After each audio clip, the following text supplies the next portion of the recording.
What's up, guys? It's TRT77 here with my week 4 game of season 5 of the TBA. This week we play Ari, guys, and as you can see, this matchup is really scary. He's got a Feramosa. As much as so far this season we've played like a bunch of teams without STOs, I think we've played only one team with an STO unless I'm wrong. But basically, yeah, we've only played Ashton Ninja as an STO so far, but this is like playing Feramosa is the scariest thing ever because all it needs is one beast boost and your Scarfer is invalid and it can just sweep. So this week we have a little bit of a different team. This is a lot frailer of a team than I would like, to be honest with you. But I feel like double priority is necessary in this week's game. So we've got Basculin coming in with the choice band adaptability set. I figured I can be adamant because the worst case is he has Rotom fan out and I have to switch anyway. Like if he's Scarf Rotom fan, if he's coming in more than likely, because I don't think he if he knows I'm like, if he even like whether or not he knows I'm jolly, I don't think Rotom fan's gonna be a direct switch in because it does not appreciate a liquidation. The other thing would be we do have a Life Orb Sneasel this week rather than a banded one because I feel like the need to switch moves is really important against this team, and I feel like there is definitely a propensity for his team to Rhyperior is a huge threat against my team, and having low kick is highly necessary, but it does two-shot Rhyperior with Life Orb, provided he's not like max defense, which is very unlikely because I do have a Latias. Weezing Galar is on this team. It is our designated Feramosa, and so we do not get two-shot by any two moves it can possibly go for, even if it Quiver Dances. So I am pretty confident Weezing Galar's abilities this game. Magnezone here is just supposed to be an annoying set a little bit.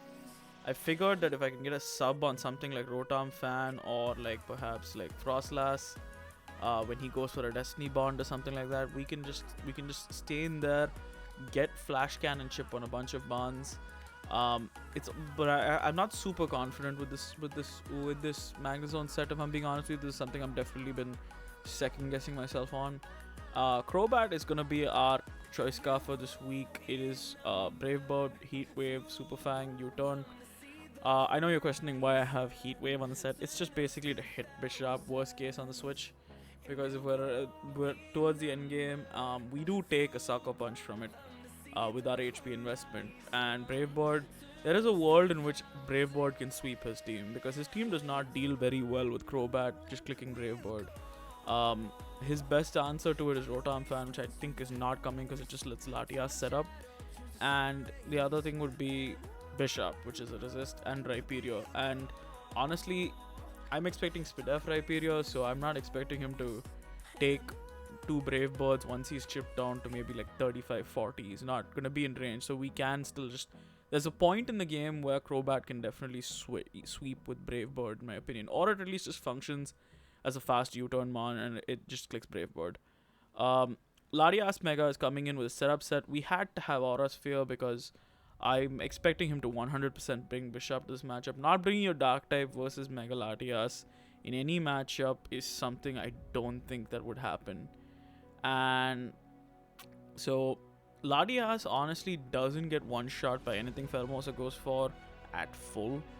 But if he's adamant, choice band, I think it is the max rolls around 88 or 83, something like that. But essentially it can never get one shot. But keeping hazards off the field was not an option for me this week because I really needed corrosive gas because I'm expecting him to bring AV Slowbro Galar, and I'm just hoping we can get rid of its AV, or if we can AV off of any of the other mons that he could possibly bring. He could definitely bring a few mons that way. But I think 1v1 we should be able to take out most of the mons in his team with this Latias set. So I'll just get back with you guys when we're in the game. Now jumping on into the game, guys. As you can see, quite obviously he brought Feramosa. He also brought the Clawitzer, which is a huge threat for us. Hopefully we can pull this one off, guys. I'm just going to start it off with my lead, and I lead Sneasel here. And he leads Feramosa, so I'm assuming he either is going to show me that he's Scarf if he clicks U-turn here, or he's going to switch out to Scout if I'm Scarf. And he switches out. Obviously, I have to switch out here because we are Life Orb.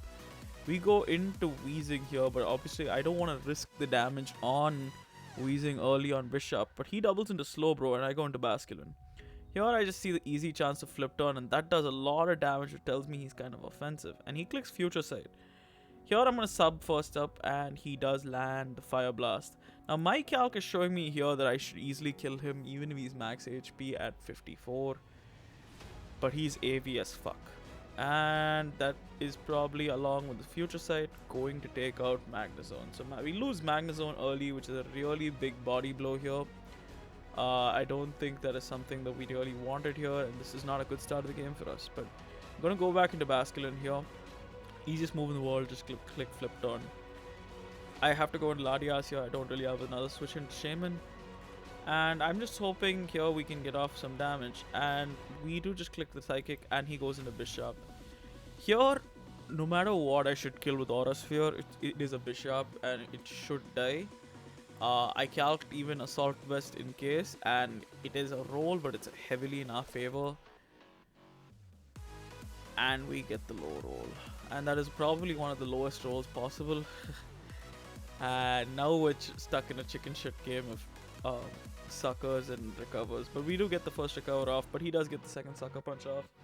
But Bishop is going to go down, but we have lost way more in that interaction than he has. So this game is really not going well already here. And he's going to go into Pheromosa. I have to switch out. I can't afford to lose Mega Latias, so the game's already lost. Here I'm just going to use Corrosive Gas in case there's another AV one, but we just get the leftovers off of Wheezing. He Rock Blasts and he gets it twice. Here I feel like I have to make a play here because I cannot let him get more damage off Wheezing here. And I don't really have a switch into this thing. So right now, according to my calc, Basculin lives after rocks and 3 Rock Blast hits, which 3 is the most common number of hits you get. And if he gets 4 or 5, we die. But 4 is a very low chance, 5 is an incredibly low chance. So I'm just gonna make the hard switch into Basculin. Was this a reckless play? Probably a little bit. I just didn't have a way to not let Wheezing get chipped at this point. And I didn't have another switch in to anything, honestly, on my team for Rhyperior at this point. And he gets 1, 2, 3, and he gets the perfect 4 that he needed, which is again really unfortunate, especially after the Bishop roll. This was extremely unfortunate. Here we lose Basculin. Now this is probably on us going with a more offensive team where, you know, hacks start to matter more the more offensive your team is, but it is starting to get a little bit on edge for me at this point. I'm gonna go into Latias and take this opportunity to just recover up. We are still in range of his Bandit Pheromosa, so again I have to switch. Again, he's probably going to U-turn, and he does. He goes into Shaman here. Now I need to make a play here, and I have to go into Latias hard on Shaman, and just he goes for the Psychic, which is great for us, which means that but at least we avoided the Seed Flare at first, and he does land the Seed Flare. But here we can set up on Shaman, hopefully, and just not lose out this interaction. And he lands another Seed Flare, and again I'm just going to keep recovering here. He does not miss a Seed Flare at this point, and he does get the SPDF drop, which is a 50% drop, so it's not the end. Like, compared to the other stuff that's gone against us this game, this is not the worst. He hasn't missed a Seed Flare. And we're just gonna keep trying to calm mind here. There's no other, we don't have another course of action here. And I'm just gonna, we're gonna go on with this a bit. He hasn't missed a single Seed Flare, and he gets another SPDF drop, which is extremely unfortunate. And at this point, it's kind of bordering on pain for me, honestly. Here, again, we're at +4. Psychic should kill Clowitzer. But again, he's AV. He is triple Assault Vest. Right now, I'm flashing back to when KJ told me that it's probably a good idea when we were making this rule set to create an item clause in this league, because people will abuse similar items to counter STOs. We only went with the Violite clause in the end, which means you can't have more than 2 months with Violite. But right now I'm really flashing back to that moment.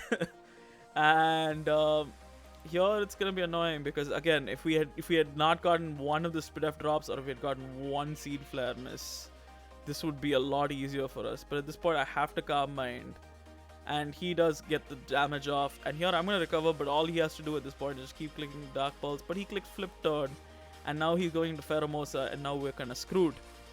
I have to go into Wheezing here at this point.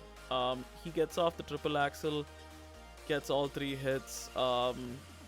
We really can't get much going this game at this point, honestly. Like it's a difficult situation, but I think Crobat can still win it. Scarf Crobat, if we don't let Pheromosa get Beast Boost off. We do get the crit on the stage. Team really does nothing at this point. We have to go into Sneasel here, because I'm predicting a Psychic move, but he does crit the Ice Beam, which really sucks for us, because this thing being Life Orb and looking at his team right now is so difficult for him to switch into. And that Ice Beam crit takes off 2 extra hits we could have had with this Mon. And that is so very unfortunate at this stage. And here I'm going to knock off Shaman. And he's just going to cycle his team around, which is probably his best play. We're going to go for the triple axle. We get a decent amount of chip off on Rhyperior, but now we can't switch in on Rock, so I have no point in not to just switch out. We do low kick the Shaman. I think maybe I should have triple axle there again, but at this point, I couldn't really do much else there. We do take out the Shaman at this stage, which is second kill of the game. And now he's probably going to go into Pheromosa. Here, obviously, I have to kill myself to Life Orb to prevent the Beast Boost, and Sneasel is going to go down. So here I'm going to go into Crobat because I don't have a choice at this point. I need to just click Brave Bird. And we do get rid of the Clawitzer at last, which is at least something we have here at this stage.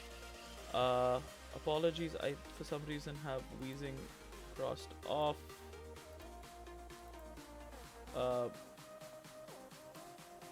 Sorry guys, I'm just having a little bit of trouble with my OBS. But yes, Sneasel's gone down, and then it is